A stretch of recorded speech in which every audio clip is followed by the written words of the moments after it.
And then we also want to clearly communicate to the client that like we'd love to own all of that start from start to finish for them and be their partner. So it's important for us to know what's happening on the client side so that we can have all the information we need so we can properly build out a content calendar around it. So I don't think it's anything that needs to be really contentious.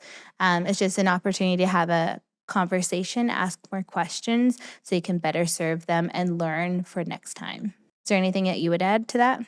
I think we have really learned to look for symptoms of like dissatisfaction or misalignment. And often I feel like this kind of thing could be a symptom.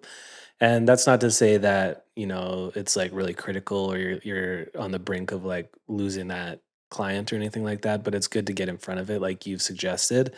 And I think in a situation like that, and this might bleed into our next question a little bit too, it's really understanding where if there's like miscommunications that are happening or if there's a perception from the client side that we can't accommodate their need in that specific situation. Like do they feel we wouldn't be fast enough if it's like a timely post, or do they have a specific vision that they think we can't meet in terms of like what it should look like or how it should sound?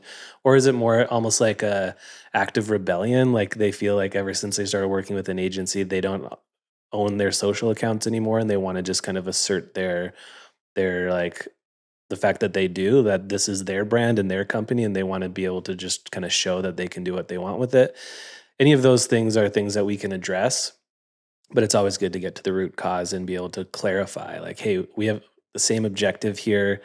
We view this with the same like kind of like seriousness or sanctity. Like we our standards are the same, and actually we can be pretty quick, that we like plan ahead with other stuff so that we're able to accommodate quick last minute requests or urgent needs.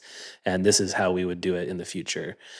So please bring it to us. And Hmm. often, I think more often than not, to your point as well, like that'll probably be the last time that happens once we kind of address it. But if not, if it continues happening after that, then it's probably more so going in the direction of, okay, we need to ask ourselves the question, is this the right agency client fit? Is this something that we maybe need to separate ourselves from and just let them do what they want to do and make space for other clients that will have better, more communicative relationships with? Right. The sanctity piece is so important. Like treating it or making the client know that you really care just as much as they do about every single post that goes out, whether it's on feed or stories or TikTok or whatever, that like that matters to you and you notice that. And like your goal, like you said, like you have the same goal is to produce the best content, to make the most impact and do the best social programming possible. So if you can make sure that you're clear about that. And sometimes I feel like people aren't direct about that. Like even saying that to the client, like my goal is to make your account the best it could possibly be. It just helps them like feel at a little bit at ease, I think, when we have had those direct conversations.